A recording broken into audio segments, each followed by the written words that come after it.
You just realized your business needed to hire someone yesterday. How can you find amazing candidates fast? Easy. Just use Indeed. Stop struggling to get your job post seen on other job sites.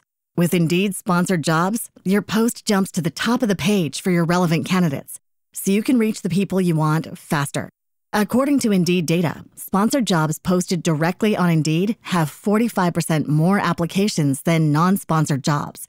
Don't wait any longer. Speed up your hiring right now with Indeed. And listeners of this show will get a $75 sponsored job credit to get your jobs more visibility at Indeed.com/ARTS. Just go to Indeed.com/ARTS right now and support our show by saying you heard about Indeed on this podcast. Terms and conditions apply. Hiring? Indeed is all you need. With Robinhood, not only can you trade individual stocks and ETFs, you can also seamlessly buy and sell crypto at low costs. Trade all in one place. Get started now on Robinhood. Trading crypto involves significant risk. Crypto trading is offered through an account with Robinhood Crypto LLC. Robinhood Crypto is licensed to engage in virtual currency business activity by the New York State Department of Financial Services. Crypto held through Robinhood Crypto is not FDIC insured or SIPC protected. Investing involves risk, including loss of principal. Securities trading is offered through an account with Robinhood Financial LLC, member SIPC, a registered broker-dealer. Welcome to another episode of our series talking about handmade, historical handmade, and how it changed up until today. We'll be talking about another handmade technique that you can meet in Poland. Enjoy! Welcome to another episode of our series Handmade that it used to be in the olden days and how it is today.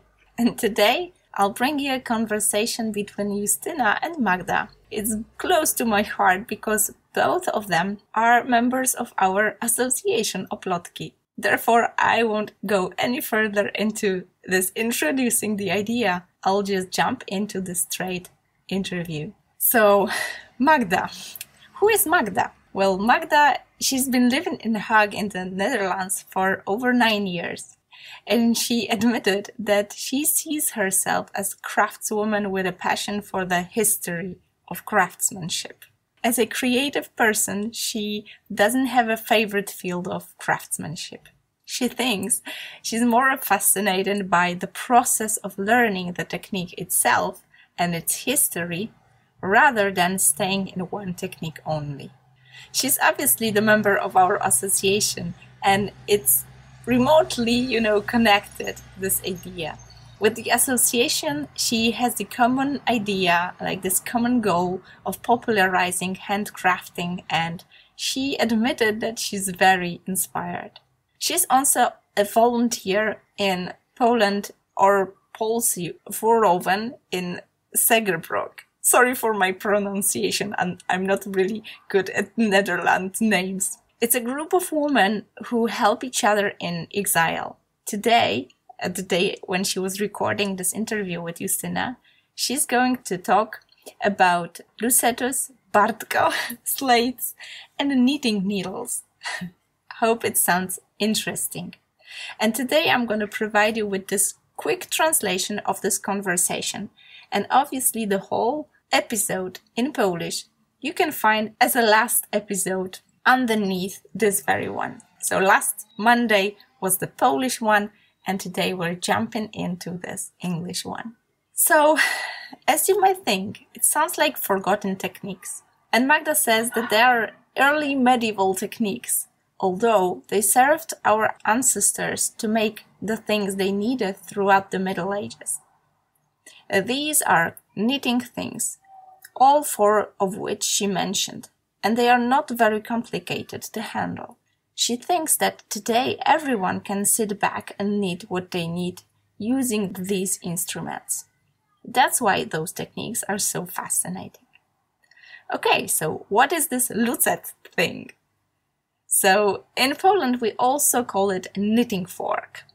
As Magda admitted, she said that knitting fork is a name very appropriate to the appearance of the instrument, because it looks like a modern fork, except for the lack of middle tines.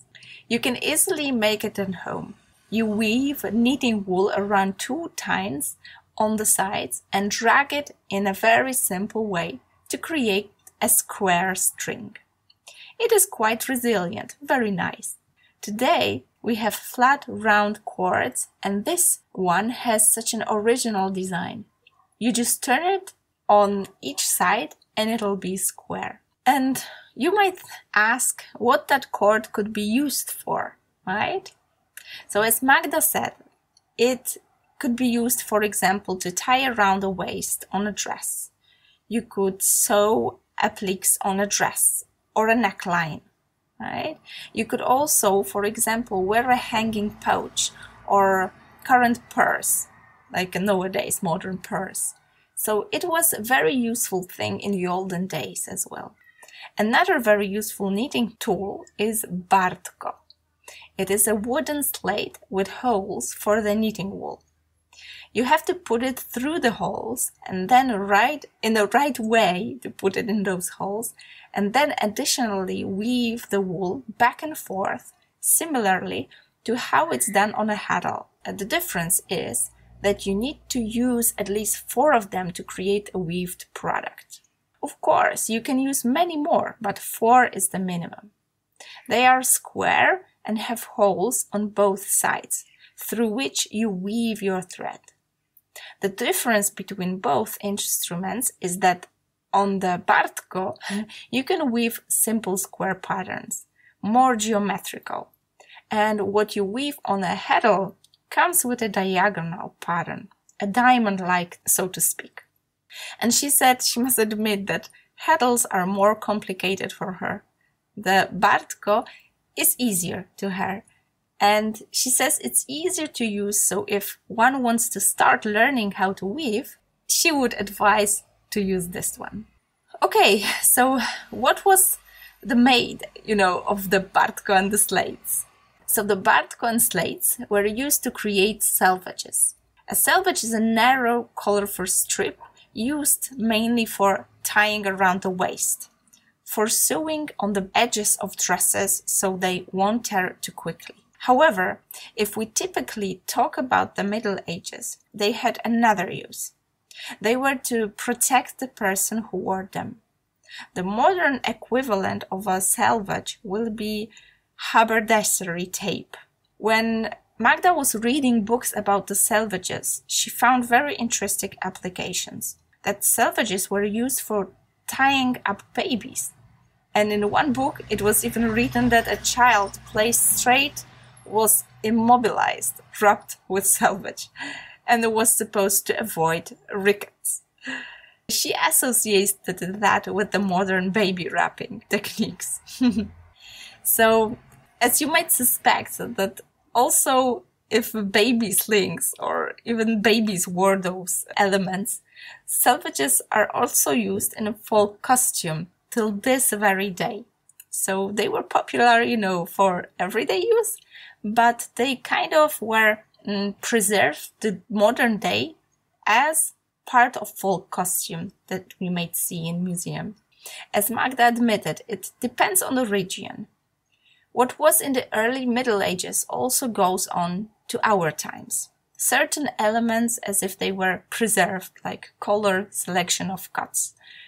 She thinks that you can look for some kind of analogy in everything, but it is fascinating how our ancestors managed to have warm and nice and practical clothes, but also in their opinion it was to protect them from evil, evil spirits or demons. Today we wear jewelry for decoration, and women of that time wore it to protect themselves. The jewelry was an amulet. And the lucet, Magda mentions at the beginning, was also used to make jewelry. For example, you could make a bracelet with this device. Okay, so now let's go into this knitting needle. Okay, we've got some tools, and we also mentioned the knitting needle at the beginning. So the knitting needle, as Magda mentioned, is a very nice instrument. She admitted that it is both the more complicated and yet the most simple device, because it kind of reminds the modern needle. It's made of wood. The length is different. It varies from 6 up to 12 centimeters. It has a hole in the middle, and the hole is at least 3 millimeters. And through those holes, you drag the yarn.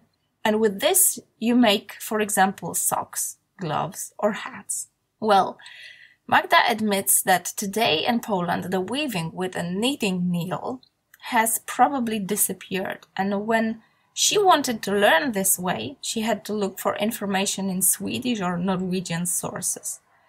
There, the needle is still used. Beautiful decorations are still made. And as she said, there in Netherlands as well. Once on the streets, she saw a girl wearing a needle-binding outfit.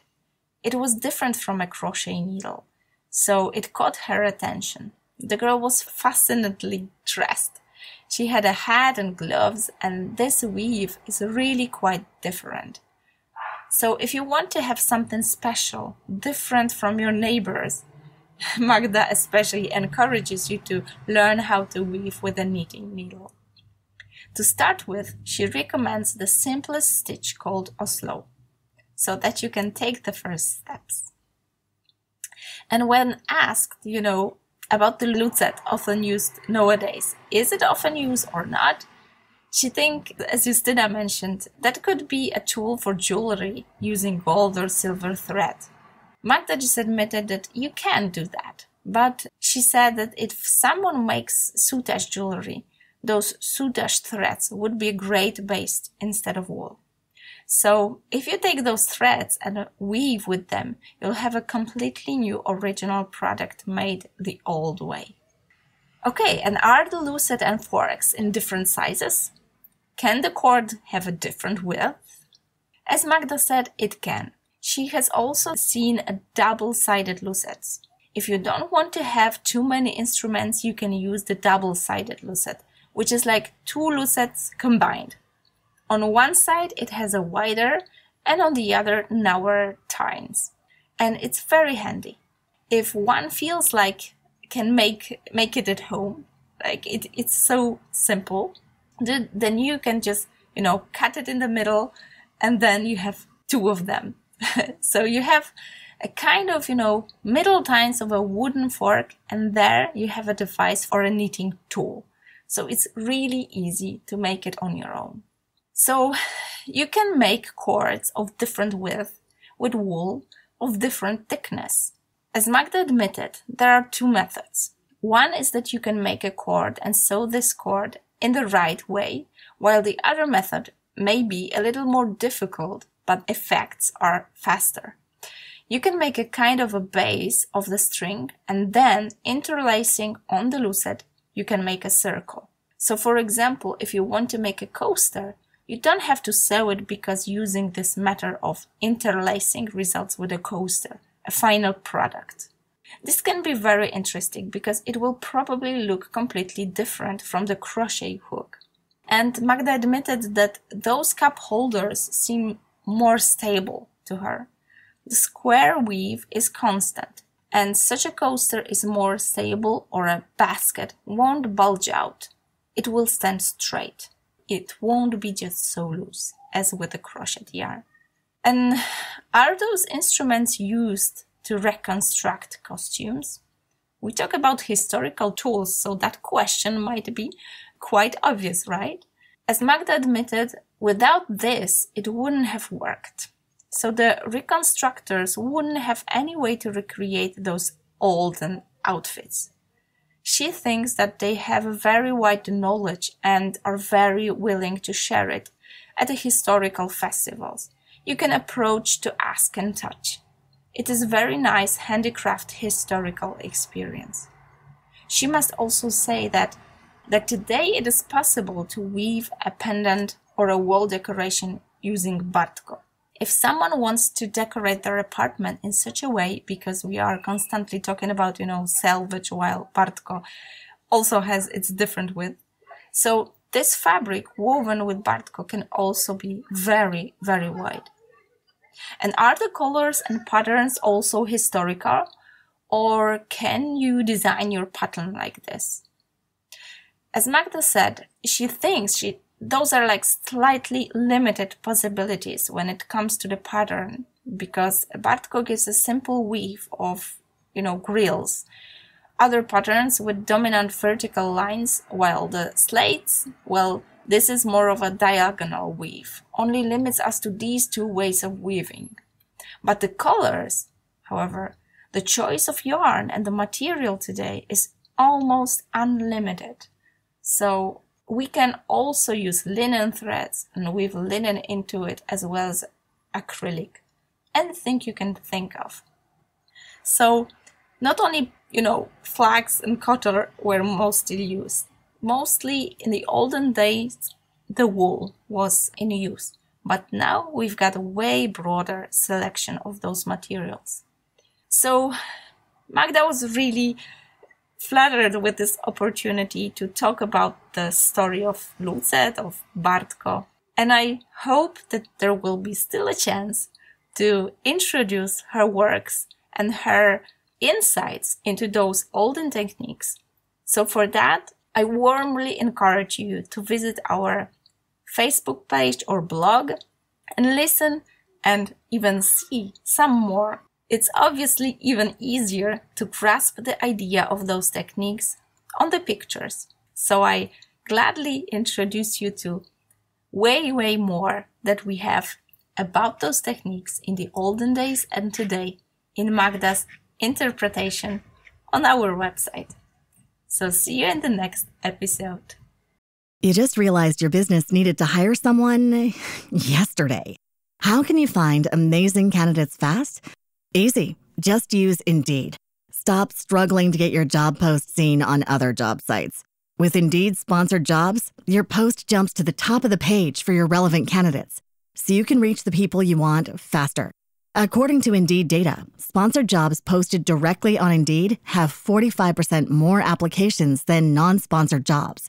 Don't wait any longer. Speed up your hiring right now with Indeed. And listeners of this show will get a $75 sponsored job credit to get your jobs more visibility at Indeed.com/ARTS. Just go to Indeed.com/ARTS right now and support our show by saying you heard about Indeed on this podcast. Terms and conditions apply. Hiring? Indeed is all you need. Trying to lose weight? It's time to try Hers. At forhers.com/4u, you can access affordable, doctor-trusted weight loss treatments tailored just for you. These include oral medication kits or compounded GLP-1 injections. Through Hers, pricing for oral medication kits start at just $69 a month for a 10-month plan when paid in full upfront. No hidden fees, no membership fees. You shouldn't have to go out of your way to feel like yourself. Hers brings expert care straight to you with 100% online access to personalized treatment plans that put your goals first. Reach your weight loss goals with help through Hers. Get started at forhers.com/4u to access affordable, doctor-trusted weight loss plans. That's forhers.com/4u, forhers.com/4u. Paid for by Hims & Hers Health. Weight loss by Hers is not available everywhere. Compounded products are not FDA approved or verified for safety, effectiveness, or quality. Prescription required. Restrictions at forhers.com apply.